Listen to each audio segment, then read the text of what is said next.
ආයුබෝවන් දරුවනේ අද අපගේ මාතෘකාව වෙන්නේ ආඛ්‍යාත කලණි. මේ මාතෘකාව 13 වසරේ ශිෂ්‍යයින්ට අලුතෙන්ම විෂය නිර්දේශයට නව විෂය නිර්දේශයට එක්තැන් වුණු මාතෘකාවක්. මේ මාතෘකාවේදී අපි අවධානය යොමු කරන්නේ අනිකුත් තර්ක පද්ධති වලට වඩා වෙනස්ව කොහොමද මේ ආඛ්‍යාත කලණය කියන තර්ක පද්ධතිය ගොඩනැගෙන්නේ කියන එක සම්බන්ධයෙන්.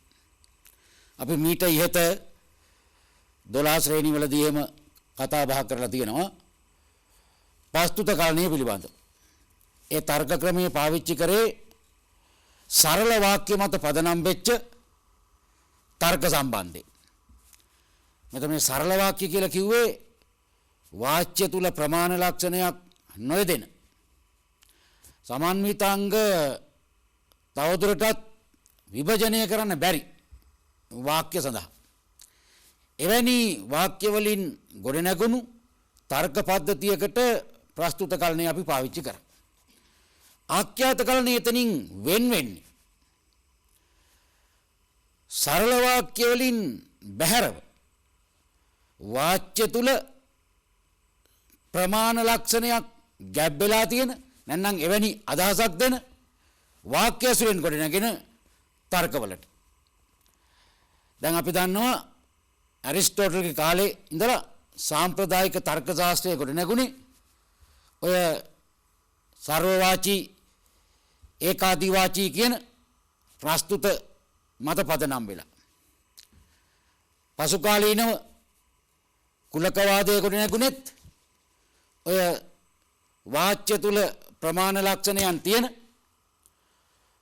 ප්‍රමාණීකාරකයන් මත ගොඩනගන්න පුළුවන් ප්‍රස්තුත සහ ඒකවාචී අර්ථය දරන ප්‍රස්තුත මත පදනම් වෙලා. ආඛ්‍යාත කලණය කියන එක මේ සම්ප්‍රදායෙන් නැත්නම් ඔය පද කලණයෙන් බිඳිලා ආපු දෙයක්. ඒකත් එක්ක ගොඩනගුණු දෙයක්. ඒ නිසා ආඛ්‍යාත කලණයේ තර්ක ගොඩනගන කොටත් අපිට මේ වාච්‍යයේ ප්‍රමාණ ලක්ෂණය සහිත සියලු සමහර කියන ප්‍රමාණ යෙදුම් සහිත වාක්‍ය මත පදනම් වෙච්ච තර්ක ක්‍රමයක් ගැන තමයි ගොඩනගන්න වෙන්නේ. ඒ නිසා අපි ආඛ්‍යාත කලණය සාමාන්‍ය වශයෙන් ඇරිස්ටෝටල්ගේ කාලේ ඉඳලා වර්ග ප්‍රස්තුතියන්ගේ නැත්නම් නූතන තර්ක ශාස්ත්‍රයේ පද කලණයේ ඉඳලා ආපු තර්ක ක්‍රමයක්ම තමයි. නවීන සංකේත තර්ක ශාස්ත්‍රයට ඕන විදිහට අපි මේක සකස් කරලා තියෙනවා. දැන් අපි ආඛ්‍යාත කලණය හා සම්බන්ධ අධ්‍යයනයේදී අපිට මූලික වශයෙන් මේ ආඛ්‍යාත කලණේ මූලික සංකල්ප පිළිබඳව හරියාකාර අවබෝධයක් තියෙන්නට ඕන. ඒ නිසා මම පටන් ගන්නවා ආඛ්‍යාත කලණේ මූලික සංකල්ප පිළිබඳ වූ විග්‍රහය. නාම ආඛ්‍යාත විචල්යන් ප්‍රමාණීකාරක මේ කියන සංකල්ප තමයි අපි මුලින්ම කතා කරන්න ගන්න. එයින් අපි නාම කියලා හඳුන්වන්නේ සාමාන්‍යයෙන් ඔබ මීට ඉහත පාඩම් වලදී ඒකවාචී පද හඳුනගෙන තියෙන. ඒවා සංඥා නාම ඒකාන්ත වර්ණ නාම කියලා දෙකොටකට දාලා තියෙන. සංඥා නාමය කිසියම් පුජ්‍යලයක් ස්ථානයක් වැනි නිශ්චිත දෙයක් හඳුන්වන්න ඍජුවේම නමක් වශයෙන් භාවිතා කරන නාමයක්. දැන් සොක්‍රටිස් කිව්වා පේරාදෙණිය හන්දිය කියලා කිව්වනම් මහවැලි ගඟ කියලා කිව්වනම් ශ්‍රී ලංකාව කියලා කිව්වනම් මේ පුජ්‍යලයින් හෝ ස්ථාන වැනි නිශ්චිත එක් වස්තුවක් එක එල්ලේම හඳුන්වන්න යොදන නාම සංඥා නාම. ඒවම අපිට වක්‍රව අනියම් ලෙස ප්‍රකාශ කරන්න පුළුවන්. දැන් අපේ ශ්‍රී ලංකාවේ දිගම ගංගාව එහෙම නැත්නම් විරාගයේ නවකතාවේ කතුවරයා සඳ මත පළමුවෙන්ම පා තැබූ මිනිසා මෙහෙම කියන. ඒ පද ඒකාන්ත වර්ණ නාම. එවැනි පදවලටත් මේ නාම කියන එක පොදු. ඒ නිසා සංඥා නාමයක් හෝ ඒකාන්ත වර්ණ නාමයක් වෙනුවෙන් අපි නාම පාවිච්චි කරන. ඒ නාම සඳහා අපි අක්ෂර දෙනවා. ආඛ්‍යාත කල්නිදී A B C D E කියන කැපිටල් අක්ෂර වලින් ලොකු අකුරු වලින් මේ නාම හඳුන්වන්නේ. ඒ තමයි නාම පිළිබඳ වූ විග්‍රහය. විචල්‍යයන් අපි දන්නවා නිශ්චිත වශයෙන් වස්තුන් පිළිබඳව ප්‍රකාශ කරනකොට ඒ සඳහා විචල්්‍ය කියන්නේ වෙනස් වීම. ඒක අවස්ථාවෙන් අවස්ථාවට වස්තුවෙන් වස්තුවට වෙනස් වෙලා තියෙන්න පුළුවන්. එහෙම දේවල් තමයි විචල්්‍ය.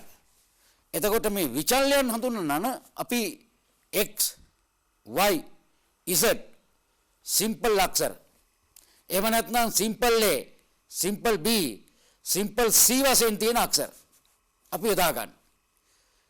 ඒ අරුණයින් පස්සේ ඕනනම් අපිට ලතින් භාෂාවේ තියෙන ඇල්ෆා බීටා ගැමා වැනි අක්ෂරයක් උනත් පාවිච්චි කරන්න පුළුවන්. ඒවා තමයි විචල්්‍ය. ඒවයි අදහස තනින් තනදී වෙනස් වෙනවා. ආඛ්‍යාත කල්නිදී මේ විචල්‍යයන් එක්කෝ ආඛ්‍යාත පදයක් එක්ක බැඳෙන්න ඕන. එහෙම නැත්නම් මම මතුවට කියන ප්‍රමාණීකාරකයක් එක්ක බැඳෙන්න ඕන. එහෙමයි විචල්‍යයක් යෙදෙන්නේ. විචල්‍ය තනිව යෙදෙන්නේ නැහැ. දැන් මම ගන්නවා ආඛ්‍යාත කියන්නේ මොකද්ද කියලා. ආඛ්‍යාත කියලා කියන්නේ දැන් ඔබ සාමාන්‍යයෙන් හඳුන්වන නිරුපාදික ප්‍රස්තුතයක වාච්‍ය උදෙසා යම් කිසි වස්තු වර්ගයක් පෙනී හිටින්න පුළුවන්. ඒ වස්තු වර්ගයකට අයිති සියලු දෙනා හරි සමහර දෙනා හරි වාච්‍ය තුල ඉන්නවා. පදාපිතය තුල ඉන්නවා. නැත්නම් වාචකය තුල ඉන්නවා. යම් කිසි ගුණයක් නැත්නම් ගුණ විශේෂයක් දක්වන කොටසක්. දැන් සියලු මිනිස්සු මරණ සුළුය කියලා අපි වාක්‍යයක් කිව්වා කියමු. මේකේ මිනිස්සු කියන වර්ගයේ වාච්‍ය තුල පෙනී හිටිනවා. මරණ සුළු කියන වර්ගයේ වාචකය තුල පෙනී සිටිනවා. ඒවා සාම්ප්‍රදායික තර්ක ශාස්ත්‍රයේදී වර්ග කියලා හැඳින්වුවා. අන්නේ වාච්‍ය තුල ඉන්න වස්තුන් වෙනුවෙන් හෝ පදාවිදයෙන් ප්‍රකාශ වෙන ගුණ විශේෂයන් වෙනුවෙන් පෙනී සිටින පද ආඛ්‍යාත කියලා හඳුන්වනවා. මේ සඳහා ඉංග්‍රීසි භාෂාවේ F G H ආදී වශයෙන් O දක්වා වූ කැපිටල් අක්ෂර භාවිත කරනවා. ඒ තමයි ආඛ්‍යාත හැඳින්වීමට අපි යොදා ගන්න අක්ෂර. මේ ආඛ්‍යාත තනිව යෙදෙන්නේ නැහැ. මේ ආඛ්‍යාත හැම විටම යෙදෙන්නේ විචල්‍යයක් එක්ක. එහෙම නැත්නම් මේවා යෙදෙන්නේ නාමයක් එක්ක. එහෙමයි මේ ආඛ්‍යාත කියන ඒවා යෙදෙන්නේ. එතකොට F කියන එක ආඛ්‍යාතයක් වශයෙන් නාමයක් එක්ක බැඳෙන්න ඕන. එක්ක කැපිටල් A එක්ක. එහෙම නැත්නම් F කියන එක ආඛ්‍යාතයක් වශයෙන් විචල්‍යයක් එක්ක. සිම්පල් x එක්ක. එහෙමයි යෙදෙන්නේ. ආඛ්‍යාත ලියන ක්‍රමයක් මම පසුව කියන්නම් මේ විදිහටයි ආඛ්‍යාත ලියවෙන්නේ කියලා. ඊගාවට ප්‍රමාණීකාරක කියන සංකල්ප. නැත්නම් ප්‍රමාණීකృత කියන සංකල්ප. තර්ක ශාස්ත්‍රයේ අපි හඳුන ගන්න නිරුපාදික ප්‍රස්තුතවල කොටසක් තියෙනවා ප්‍රමාණීකృతයන් එක්ක බැඳෙන. ඒ කියන්නේ සියලු සමහර කියන විශේෂණත් එක්ක යෙදෙන. සියලු මිනිස්සු මරණ සුළුයි. සමහර ළමයි දඟකාරයි. ඔය තැන්වල සියලු සමහර කියන පදේ දුනා.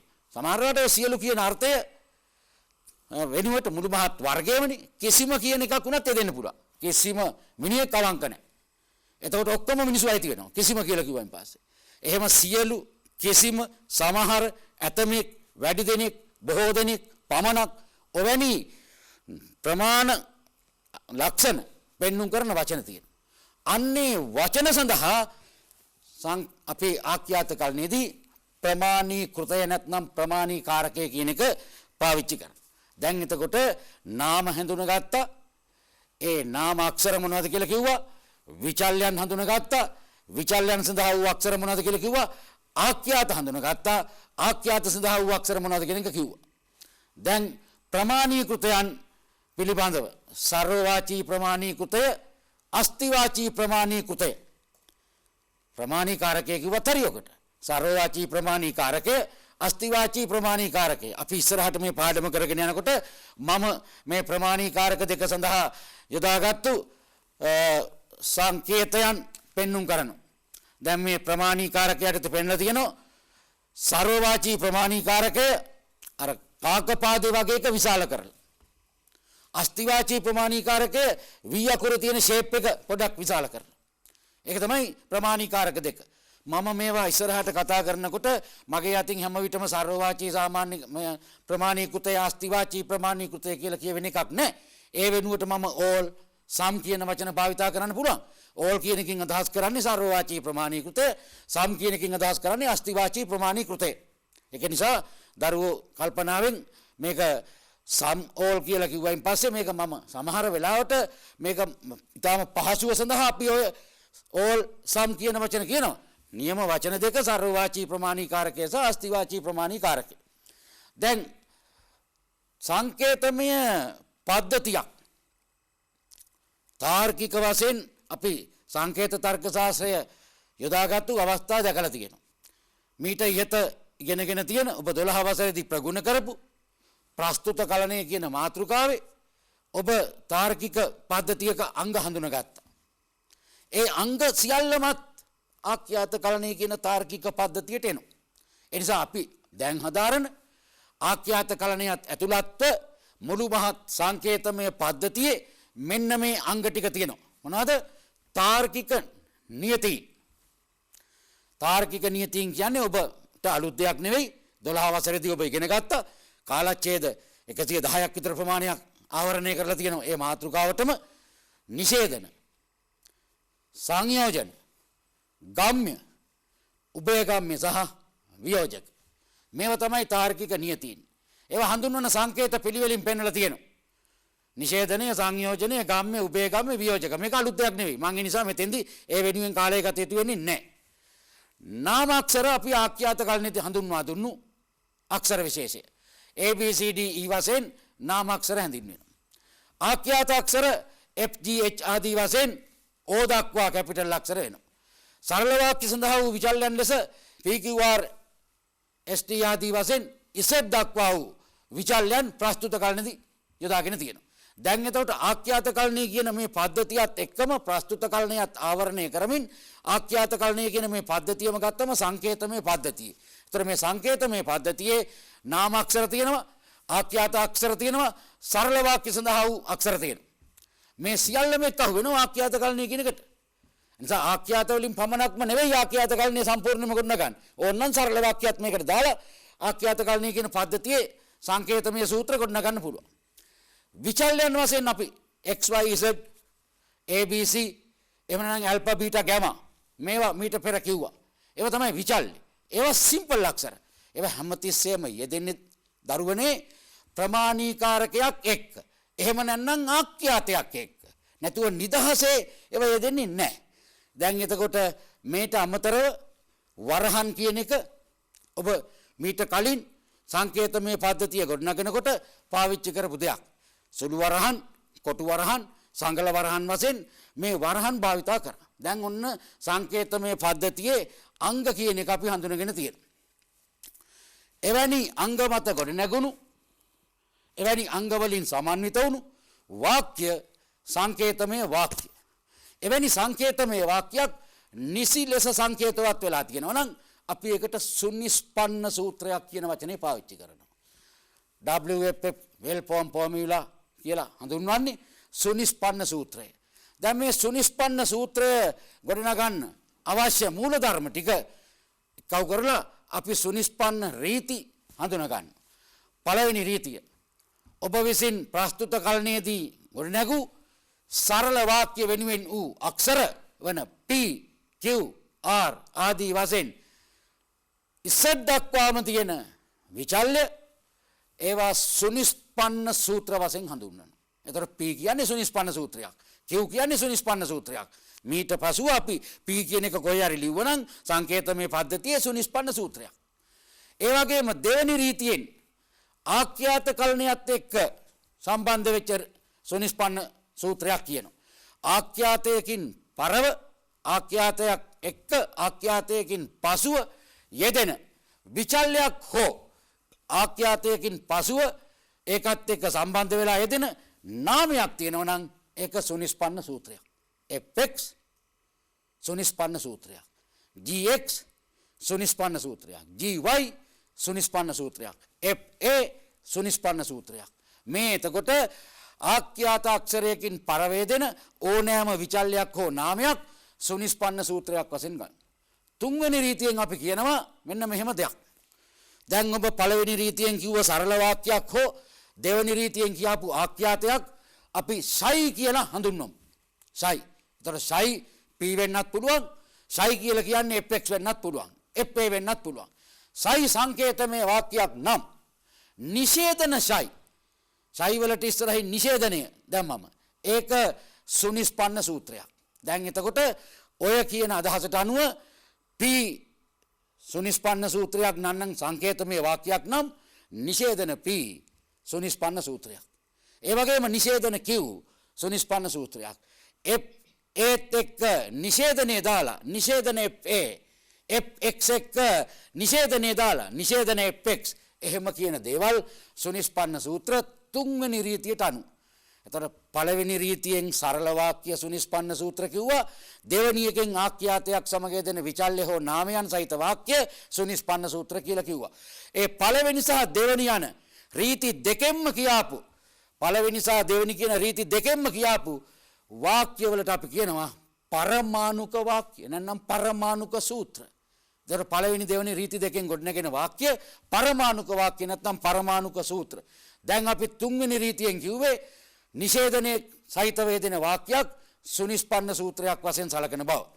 හතරවෙනි රීතියට යනකොට අපි විචල්්‍ය දෙකක් කීපයක් සම්බන්ධ කරගමු. දැන් p කිව් විචල්්‍ය f සහ g විචල්්‍ය. එහෙමනේ. ඒ වගේ මේ සයි සහ ෆයි අපි සංකේතමය වාක්‍යයක් නැත්නම් සූත්‍රයක් වශයෙන් සැලකනවා නම් සයි සංයෝජන ෆයි නැත්නම් සයි ගම්ම්‍ය ෆයි සයි උභයගම්ම්‍ය ෆයි සයි වියෝජක ෆයි ආදී වශයෙන් ගොඩනගාපු වාක්‍ය සංකේතමය සූත්‍ර නැත්නම් සුනිස්පන්න සූත්‍ර. දැන් එතකොට විචල්‍යයන් දෙකක් හෝ කීපයක් එක්ක තාර්කික නියතිපද සම්බන්ධ වෙලා ගොඩනැගිච්ච වාක්‍ය හතරවෙනි රීති යටතේ සුනිස්පන්න සූත්‍රයක් වශයෙන් සැලකෙනවා. පස්වෙනි රීතිය ආඛ්‍යාත කලණයට අපි අදාළ කරගන්න. සයි කියන එක මගින් අපි හඳුන්වන්නේ fx නම් නැත්නම් gy නම් එනනම් fz නම් ඒ වගේ ආඛ්‍යාතය සමග විචල්්‍යයක් සහිතව යෙදුණු වාක්‍යයක් නම් සයි කියන්නේ. අන්නේ සයි කියන සංකේතමය සූත්‍රයට ඇල්පා කියන විචල්්‍ය අපි එතනින් ඇල්පා කියන්නේ මෙතන x වෙන්න පුළුවන්. එහෙම නැත්නම් මේක y වෙන්න පුළුවන්. එහෙම නැත්නම් මේක z වෙන්න පුළුවන්. ඒ විචල්්‍යයත් එක්ක සම්බන්ධ කරලා ප්‍රමාණීකාරකයක් ගන්නවා. දැන් එතකොට all alpha psi එහෙම නැත්නම් sum alpha psi all කියලා කිව්වේ සර්වවාචී. සර්වවාචී alpha psi එහෙම නැත්නම් අස්තිවාචී alpha psi. ඒකෙන් කියවෙන්නේ මේ පස්වෙනි රීතියෙන් කියවෙන සුනිස්පන්න සූත්‍රය. එතකොට පස්වෙනි රීතියෙන් දැක්වෙන සූත්‍රය ප්‍රමාණීකාරකයක් එක්ක ගොඩනගාපු එකක්. දැන් සුනිස්පන්න සූත්‍රයක් ගොඩනගන්න අවශ්‍ය රීති පහ පිළිබඳව දැනුමක් තියෙනවා කියලා මං හිතනවා. එහෙම තියෙන්න ඕන දැන් මේ වෙනකොට ගොඩනැගිලා. එතකොට පළවෙනි රීතිය සරල වාක්‍ය සඳහා කිව්වා. දෙවෙනි රීතිය ආඛ්‍යාතත් එක්ක සම්බන්ධ විචල්්‍ය හා නාමයන් එක කිව්වා. ඒ දෙකටම පොදුවේ පරමාණුක සූත්‍ර කිව්වා. තුන්වෙනි එක නිෂේධනයක් එක්ක සම්බන්ධ කරගත්තා. හතරවෙනි එක විචල්්‍යයන් කීපයක් එක්ක තාර්කික නියතිපද සම්බන්ධ කරලා සංයුක්ත වාක්‍යයක් නැත්නම් සංකීර්ණ වාක්‍යයක් ගොඩනගුවා. පස්වෙනි රීතිය අපි ප්‍රමාණීකාරකය සම්බන්ධ කරගෙන සර්වවාචී සහ අස්තිවාචී කියන ප්‍රමාණීකාරකය සම්බන්ධ කරගෙන සුනිස්පන්න සූත්‍රයක් ගොඩනගෙන හැටි කිව්වා. දැන් අපි බලමු මේ සුනිස්පන්න සූත්‍රයේ විභාග වන හැටි. දැන් මම දාලා තියෙනවා නිෂේධන p ගම්ම්‍ය all x sum z වරහන් ඇතුලේ fx ගම්ම්‍ය sum y නිෂේධන වරහන් ඇතුලේ gy ගම්ම්‍ය නිෂේධන hz. මේ සූත්‍රය දිහා හොඳටම බලන්න. මේ සූත්‍රයෙන් කියවෙන්නේ මොකද්ද කියන එක බලන්න. නිෂේධන p ගම්ම්‍ය all x sum z FX ගම්ම්‍ය සම්බයි නිෂේධන වරහන් ඇතුලේ GY ගම්ම්‍ය නිෂේධන HZ. මේක තමයි අපිට දීපු සූත්‍රය. මේ සූත්‍රය අපි ඔය කලින් කියාපු රීතීන්ට අනුව විභාග කරගෙන යනවා. මේ විභාග කිරීම සඳහා මම එක ක්‍රමයක් මෙතන හඳුන්වනවා විවරණ රුක. ව්‍යාකරණානුකූලව ගොඩනගන රුක.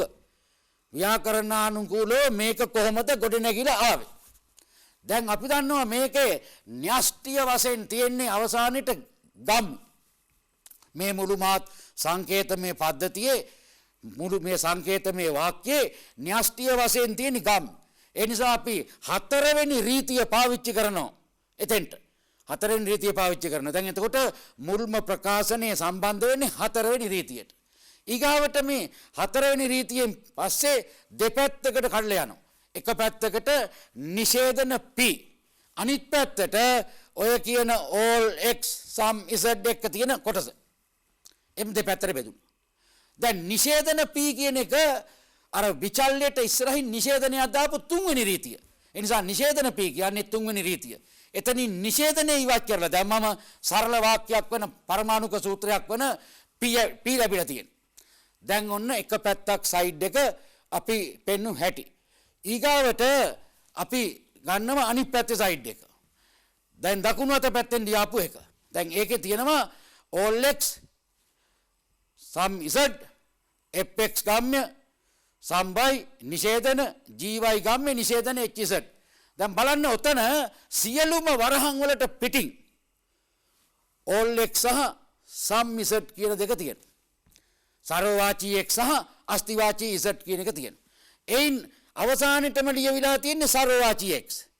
දැන් අපි සර්වවාචී x අයින් කරනවා.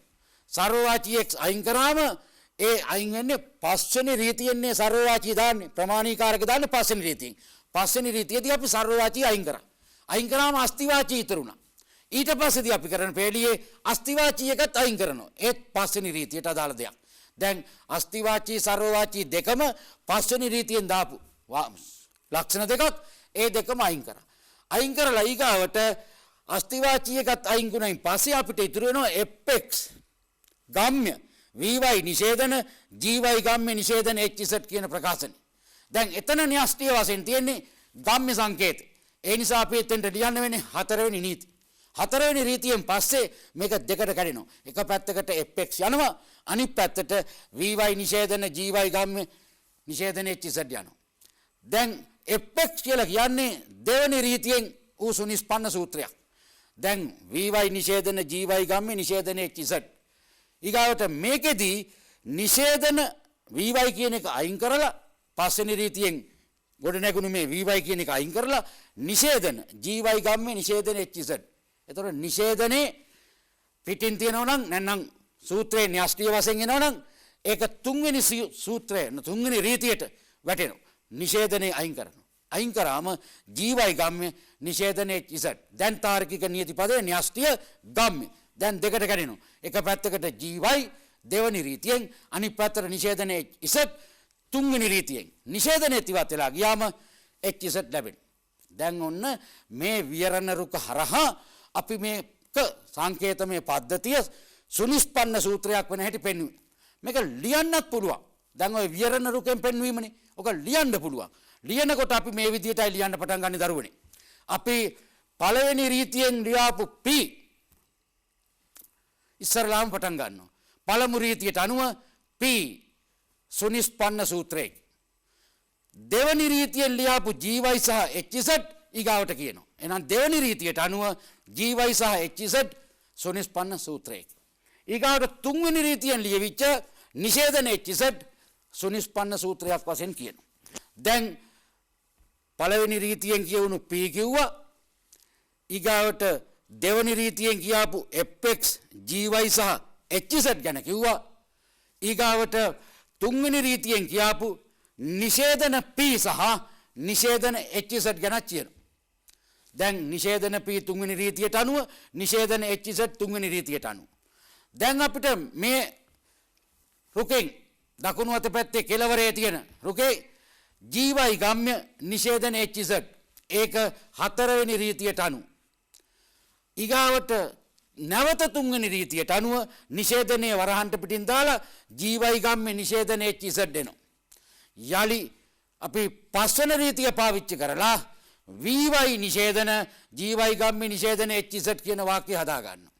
නැවතත් අපි fx එක්ක ඔය කියාපු පස්වෙනි රීතියෙන් ගොඩනැගිච්ච වාක්‍යයක් දෙක එක්කව කරලා හතරවෙනි රීතිය යටතේ fx ගම්ම්‍ය vy නිෂේධන ජීවයි ගම්ම්‍ය නිෂේධනයේ ඉසඩ් ගන්නවා. අපි ප්‍රමාණීකාරකය පාවිච්චි කරන පස්වෙනි රීතියට ඇවිල්ලා vz එක තියෙන වාක්‍ය කියනවා. නැවතත් ප්‍රමාණීකාරකයක් පාවිච්චි කරපු all x එක ඇවිල්ලා අර all x vz fx ගම්ම්‍ය vy නිෂේධන ජීවයි ගම්ම්‍ය නිෂේධනයේ ඉසඩ් කියන සූත්‍රය කියන. දැන් අවසන් වරට දකුණු අත පැත්තෙන් තියෙන ඔය ප්‍රමාණීකාරකයත් එක්ක තියෙන සූත්‍රයත් වම් අත පැත්තෙන් තියෙන නිෂේධන පීත් එක්ක තියෙන සූත්‍රයත් එක්කව කරලා හතරවෙනි රීතිය යටතේ මුල් වාක්‍ය කියලා මේ සුනිස්පන්න සූත්‍රයක් කියලා කියනවා. ඔන්න භාෂාමය ප්‍රකාශනයකින් මේක සඳහන් කරනවා නම් හැටි. එතකොට විජරණ රුකෙන් අපිට මේ සුනිස්පන්න සූත්‍රය පෙන්වන්නත් ඇති භාෂාමය ප්‍රකාශනයක් වශයෙන් ඒ අග ඉඳලා මෙන්න මේ සරල වාක්‍යයේ සිට මේක ගොඩනැගුණු හැටි මේ පද්ධතිය ගොඩනැගුණු හැටි පෙන්වන්නත් පුළුවන්. දැන් මම හිතනවා මේ සංකේතමය පද්ධතියක් තුල සුනිස්පන්න සූත්‍රයක් හඳුන ගැනීමේ හැකියාව රීති පද්ධතිය ඔස්සේ ඔබට ලැබෙන්නට ඇති. ඊගාවට මම තවත් කොටසකට යනවා.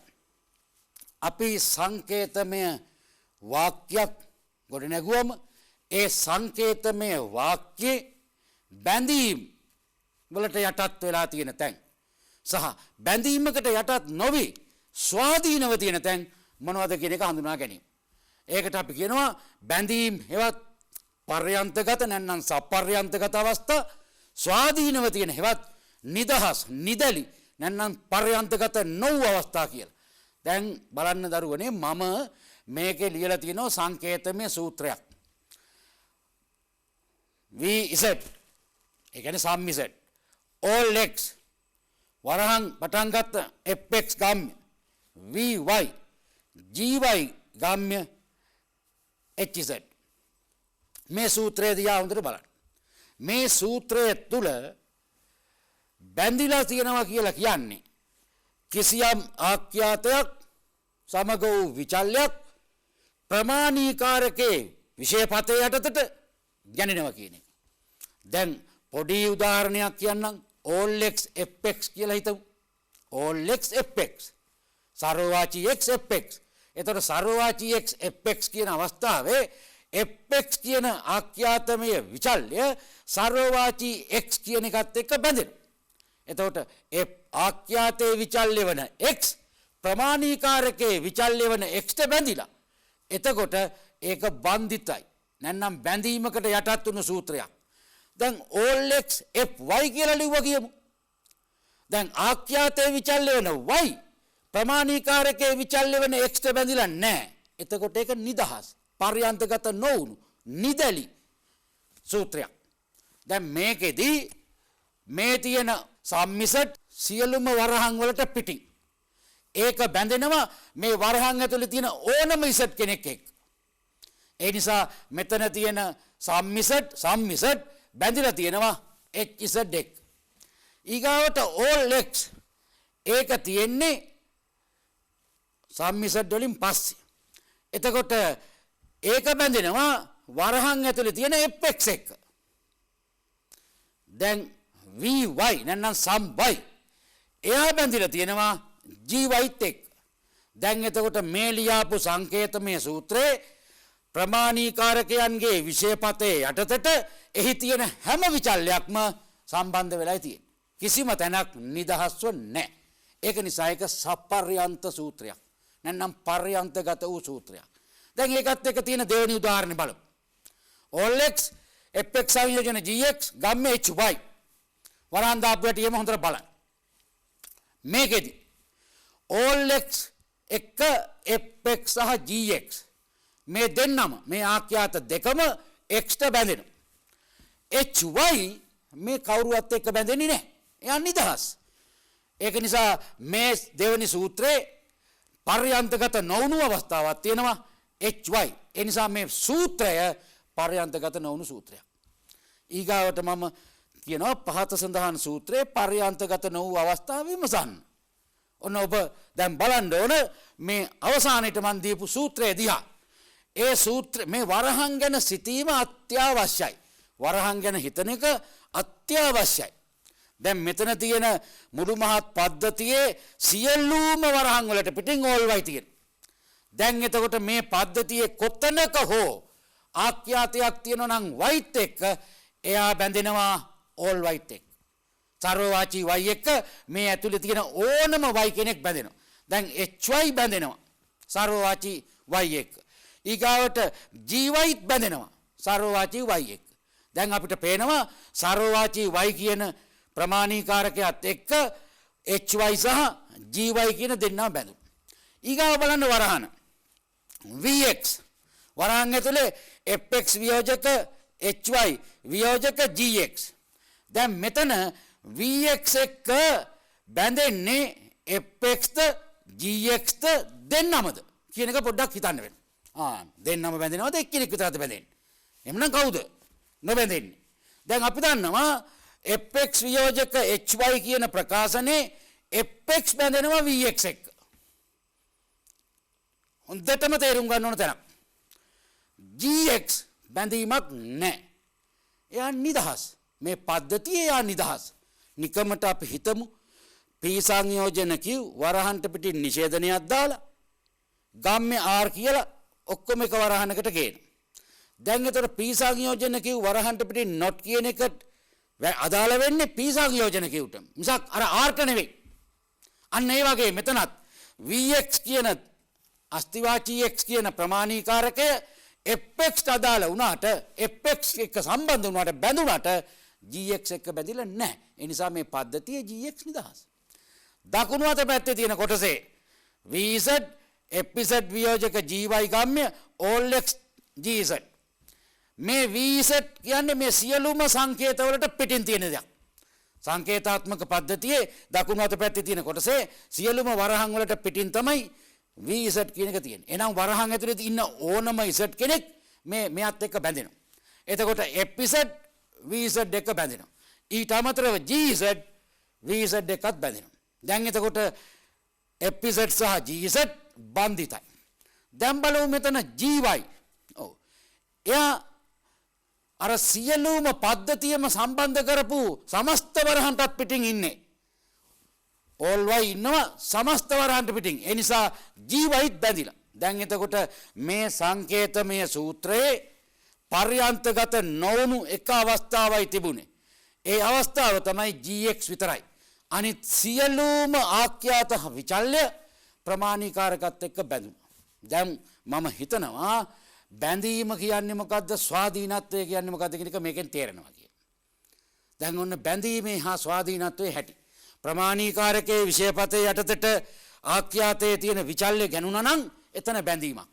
හැබැයි ආඛ්‍යාතයේ තියෙන විචල්්‍ය ප්‍රමාණීකාරකයේ විෂයපතේට නොගැනී හිටිය නම් ඒක නිර්බන්ධිත.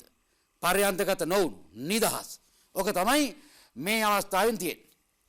දැන් අපි තව සංකල්පයක් ඉගෙන ගන්න ඕන.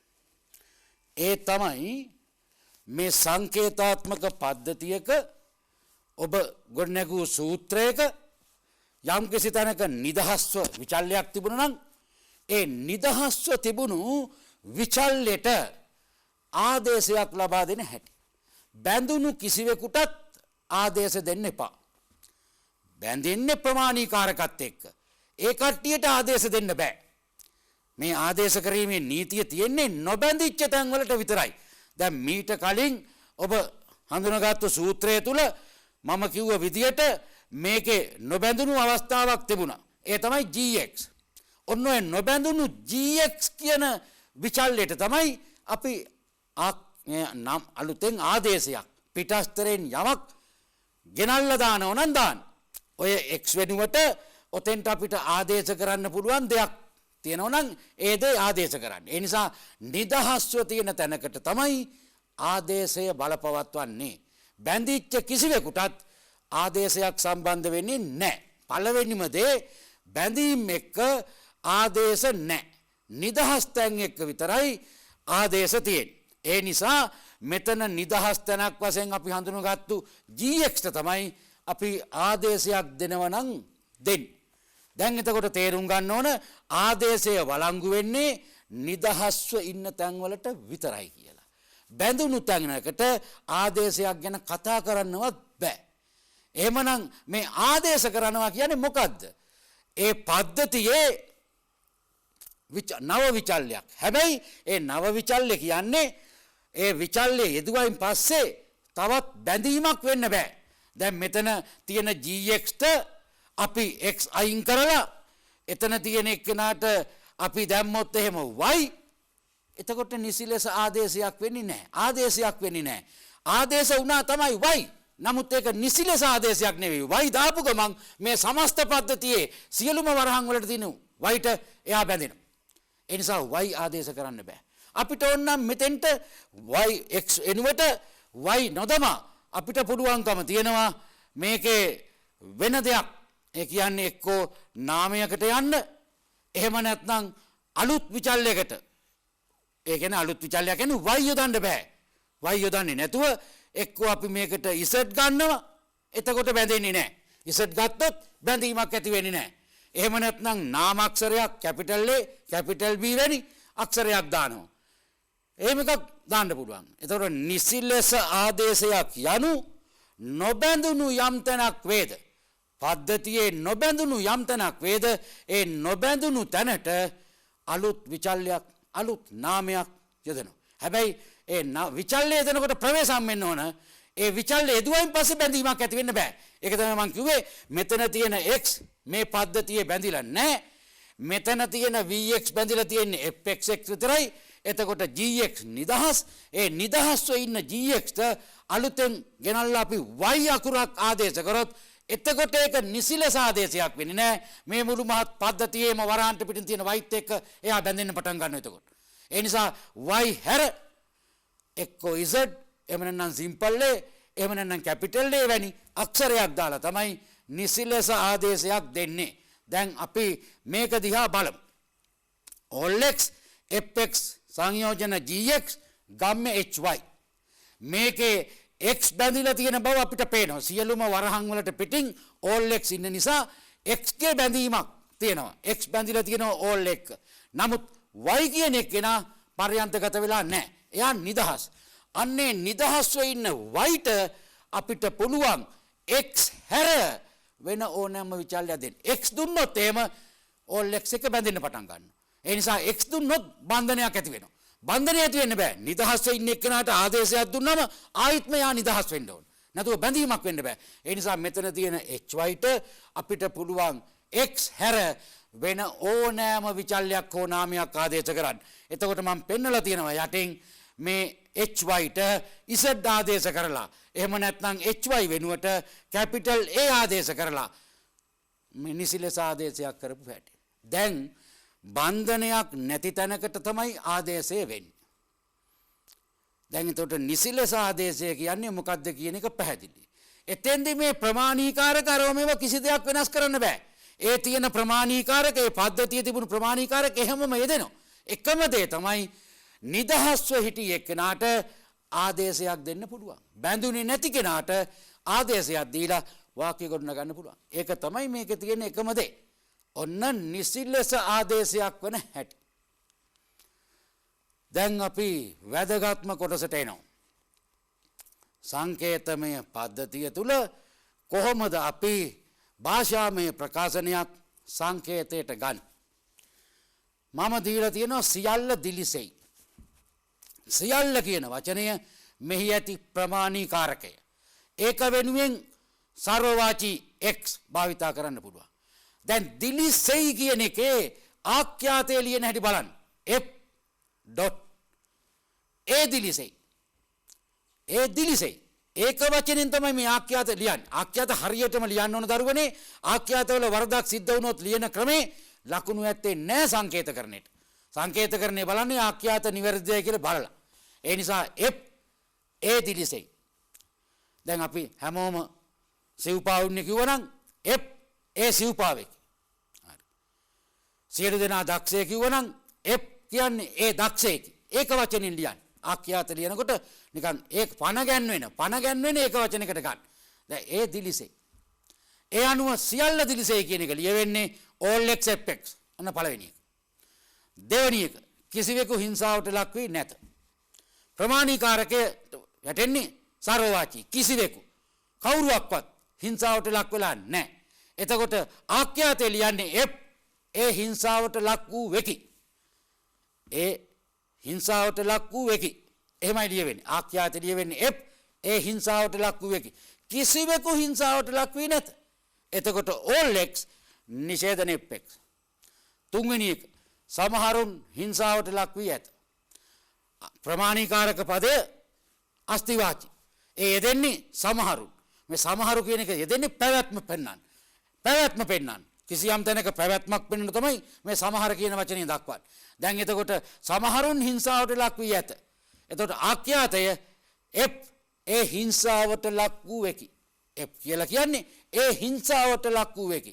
සමහර කියන එකට අස්තිවාචී x නැත්නම් සම් x. එතකොට අපි සමහරු හිංසාවට ලක් වී ඇත. සම් x fx නැත්නම් අස්තිවාචී x fx. එහෙමයි තුන්වෙනි එක ගන්න. දැන් හතර සමහරු මුසාවාදීන් නොවේ. එතකොට f කියන්නේ ඒ මුසාවාදියෙක්. සමහර කියන එක අස්තිවාචී අර්ථය දෙන්නේ. අස්තිවාචී x නොවේ කිව්වම නිෂේධනයකුත් තියෙනවා. දැන් සමහරුන් මුසාවාදීන් නොවේ. අස්තිවාචී x නිෂේධන fx. අස්තිවාචී x නිෂේධන fx. හැමෝම විවාහකයින් නොවේ.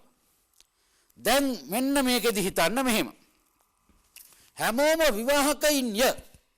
එහෙම ගත්තොත් f කියන්නේ ඒ විවාහකයෙක්. හැමෝම කිව්වම සර්වවාචී. හැමෝම විවාහකයින් කිව්වොත් all x fx.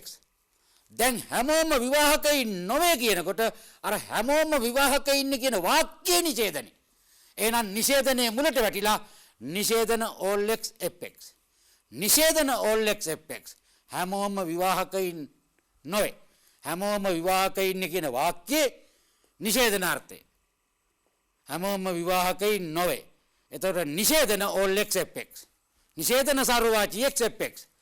රවුම් නොවන යම් දෙයක් ඇත යන්න සත්‍යය. රවුම් නොවන යම් දෙයක් ඇත යන්න සත්‍යය. එතකොට f කියන්නේ ඒ රවුම් දෙයක්. f කියන එකෙන් අදහස් කරන්නේ ඒ රවුම් දෙයක්. රවුම් නොවන එතකොට නිෂේධන fx.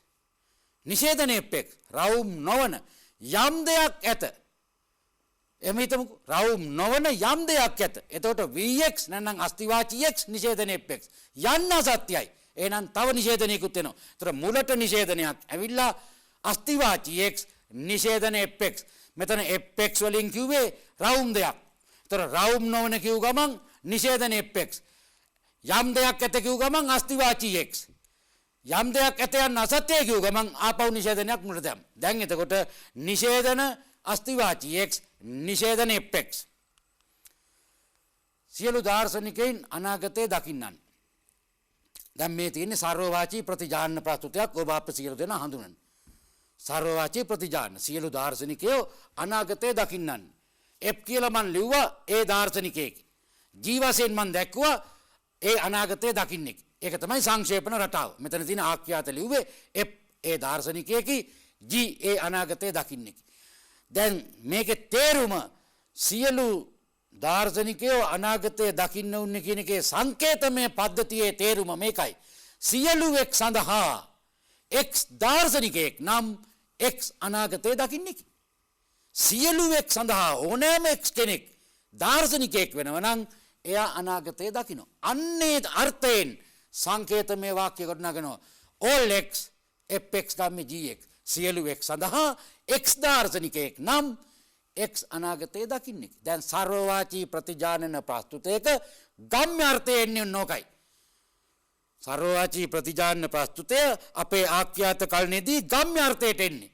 සියලු එක් සඳහා fx ගම්මේ gx.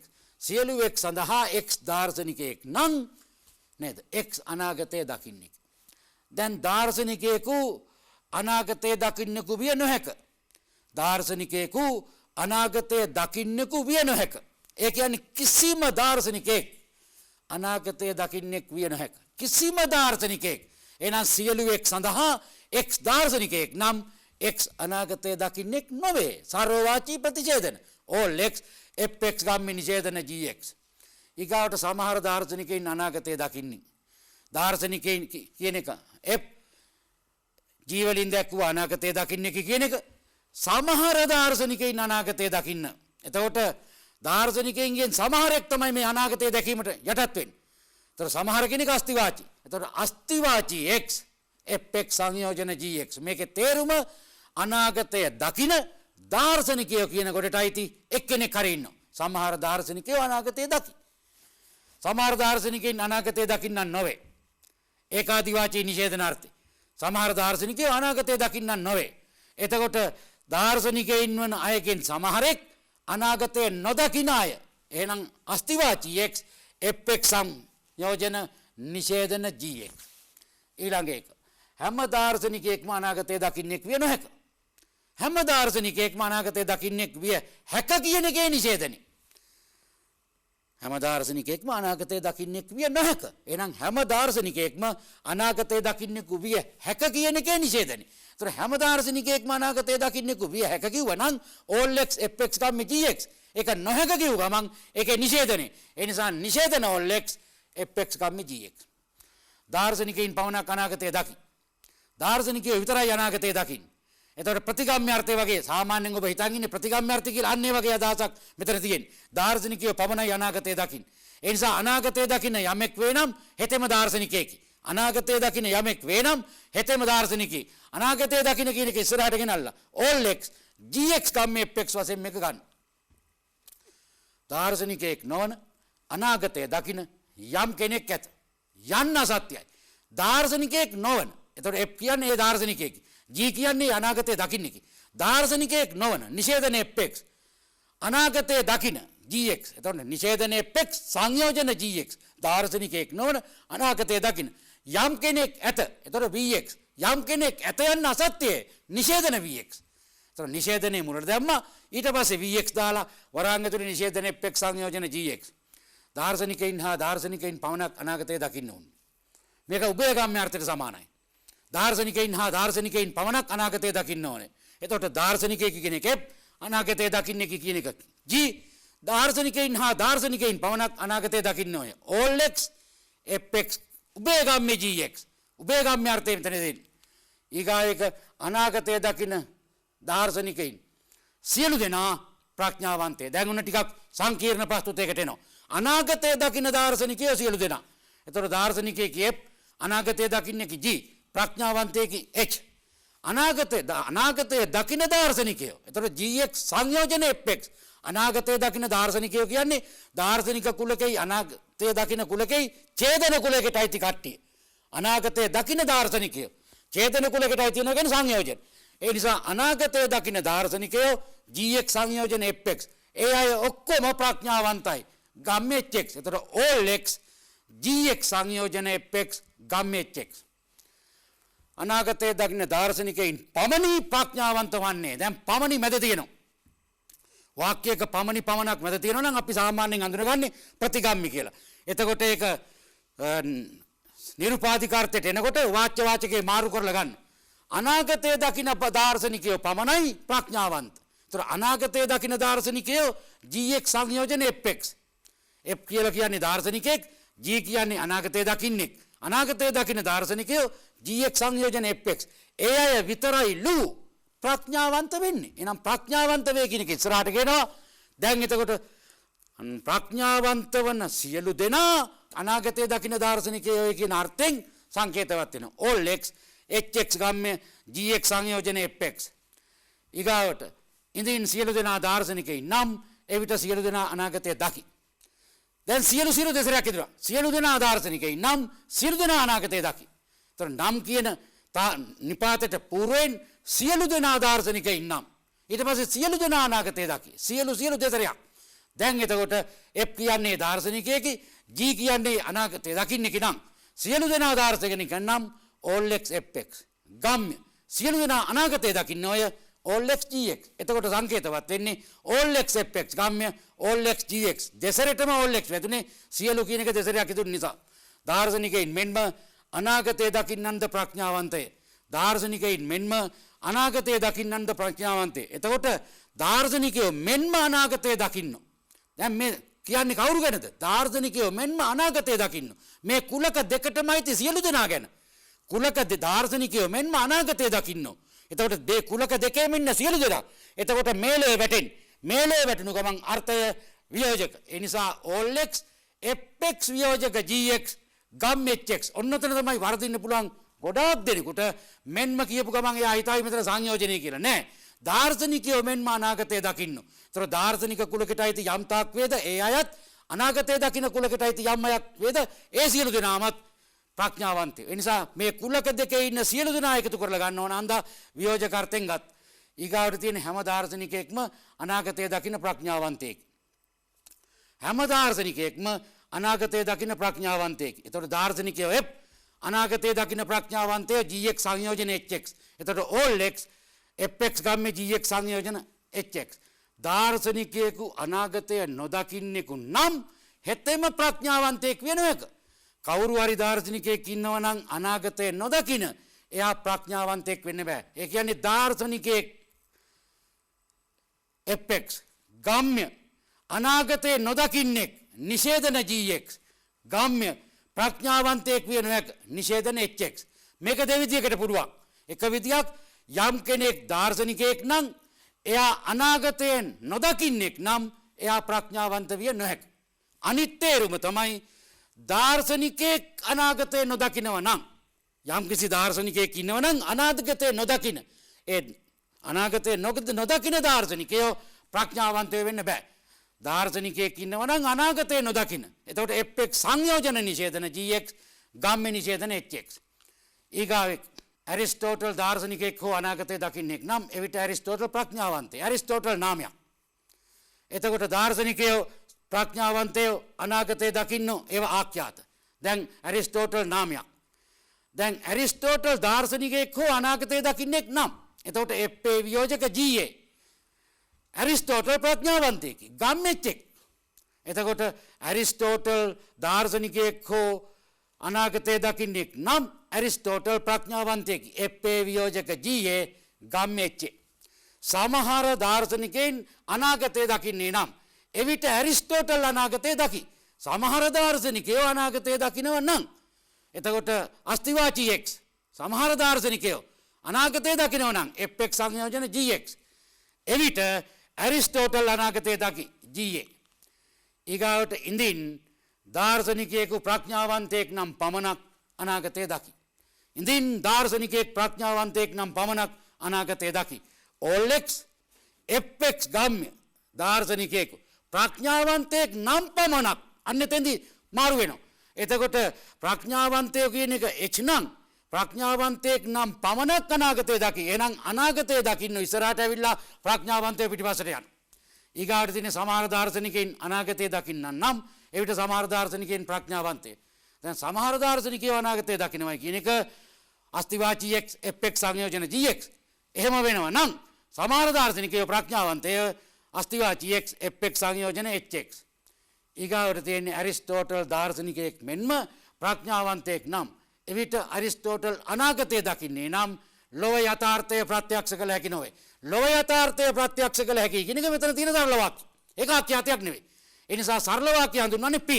දැන් ඇරිස්ටෝටල් දාර්ශනිකයෙක් මෙන්ම ප්‍රඥාවන්තයෙක් නම් fa සංයෝජන ha ගම්ම්‍ය එවිට ඇරිස්ටෝටල් අනාගතය දකින්නේ නැත්නම් නිෂේධන GA ගම්ම්‍ය ලොව යථාර්ථය ප්‍රත්‍යක්ෂ කළ හැකි නොවේ නිෂේධන p. දැන් ලොව යථාර්ථය ප්‍රත්‍යක්ෂ කළ හැකි නම් එවිට දාර්ශනිකයින් මෙන්ම ප්‍රඥාවන්තයින් සියලු දෙනා අනාගතය දකි. ලොව යථාර්ථය ප්‍රත්‍යක්ෂ කළ හැකි නම් p එහෙම වෙනව නම් දාර්ශනිකයෝ මෙන්ම නේද අනාගතය දකින්නෝ සියලු දෙනා ප්‍රඥාවන්තයි fx වියෝජක hx ගම්ම්‍ය gx.